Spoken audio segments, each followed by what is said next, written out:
je me rends pas trop compte de ce qui se passe à ce moment-là. Et là, devant moi, comme ça, il sort son... Je m'appelle Janti et aujourd'hui, je vais vous raconter le jour où je me suis fait agresser quand j'avais 10 ans. Ça s'est passé dans une piscine municipale à Saint-Brieuc. J'étais avec ma meilleure amie. Nos parents nous avaient déposés, on était super contentes d'y aller. Donc au début, tout se passe bien, on va dans les bassins, on s'amuse, etc.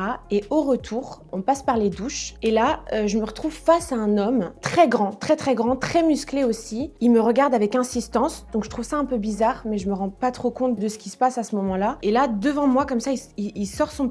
Je veux faire un regard à ma copine qui est de dos, donc je me retourne et j'essaie de lui faire comprendre ce qui se passe. Je finis ma douche et là, je me dirige vers les cabines. Et là, je vois qu'il me suit. Donc je fais demi-tour et il fait demi-tour aussi. C'est là que je me rends compte qu'il y a quelque chose de pas normal. Je pars en panique avec ma copine dans les cabines. Je me retourne et je vois qu'il nous suit. Il nous regarde pour voir dans quelle cabine on se met. Mon cœur commence à s'accélérer de plus en plus. Je commence à vraiment paniquer. À ce moment-là, il y a une dame qui nous attrape. Elle nous dit qu'elle a remarqué l'attitude du gars. Elle n'avait pas vu qu'il s'était mis à poil devant nous, mais elle avait remarqué des choses. Elle nous dit qu'elle va nous prendre sous son aile et qu'elle va nous aider à sortir. Heureusement qu'elle était là, cette dame-là, parce que je sais pas ce qui me serait arrivé sans elle. On rentre dans la cabine à ce moment-là. Elle se met à une cabine devant nous. Je commence à paniquer, je me mets contre le mur. Je dis à ma copine que c'est la fin, qu'on va...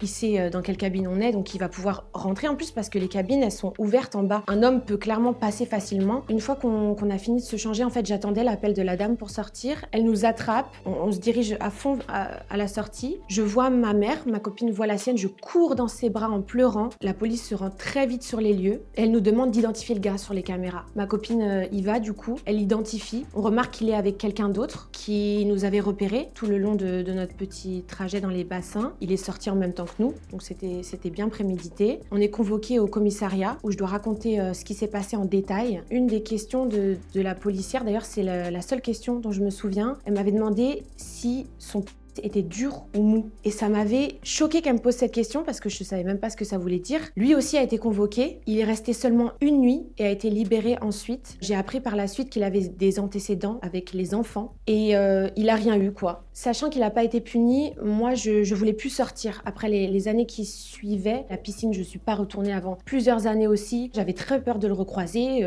qu'il continue à faire ça quoi parce qu'il pouvait du coup. Moi ce que je trouve regrettable c'est que même si on a déjà des indices que le mec est dangereux, malheureusement, il faut attendre qu'il se passe quelque chose d'encore plus grave pour l'arrêter.